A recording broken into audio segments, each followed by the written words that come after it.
Good morning, Pally. Today is Tuesday, September 13th, 2022. I'm Drew Nagesh. And I'm Bennett Hardy. And welcome to In Focus. Due to the excessive heat last week, Club Day was postponed. Club Day will now be held on Wednesday and Thursday during lunch, with half of the clubs being showcased on the 13th and the other half on the 14th. Come to the quad and ask club members questions and sign up. The Pally Science Olympiad team is hosting 2 information sessions for interested students. Come to room 1703 either tomorrow at lunch or Thursday, September 15th after school for tryout details. Picture Day and Retake Day is today. All grades can come by the small gym to get their yearbook photos taken or retaken until 4 p.m. Contact sgallagher@pause.org with any questions.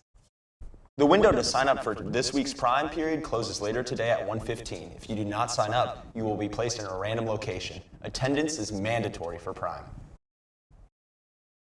About 30 years ago, Palo Alto received a statue from one of its sister cities, which eventually ended up in the garbage. In Focus reporters Karina Tong and Spencer Wu Chin talked to a local historian about this statue to understand its unusual history. Palo Alto has 9 sister cities through the nonprofit Neighbors Abroad, which works to connect similar cities around the world to foster world peace and long-term partnerships. Usually these relationships are positive, but in 1989, one of our sister cities, Linköping, Sweden, gave a statue that the Palo Alto community did not appreciate.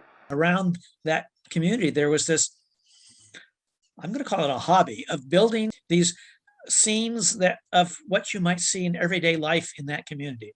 This is Steve Steiger, a Palo Alto historian who replaced part of the statue after it was defaced by local hooligans. I think the attempt was for them to create a scene that would be what you might find in Palo Alto. At first, people would, decorate it at Halloween, or like the city had a black and white ball and they would dress the couple up in, tuxedo for the guy and a gown for the woman.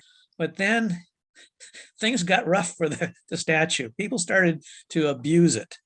The statue was beheaded twice, vandalized multiple times, and in the words of our former Palo Alto arts director, a demented Stanford professor once doused it with gasoline and incinerated it, but the fire was put out quickly.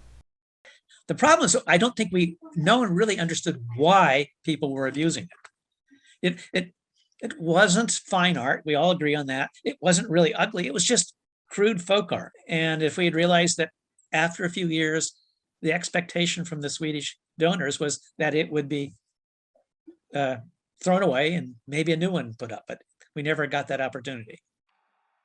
Foreign friends made its way to San Francisco, where they later sent it to the dump. So whether you think this statue deserves to be lit on fire and thrown away or not, Foreign Friends is definitely an odd piece of Palo Alto history.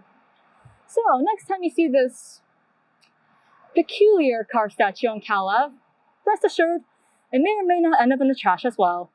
For In Focus, I'm Karina Tong. That's all for today's show. Follow us on social media at InFocus News to engage with our content and visit our website to view today's campus bulletin.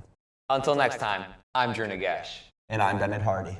And this has been In Focus. Have a great Tuesday, Pally.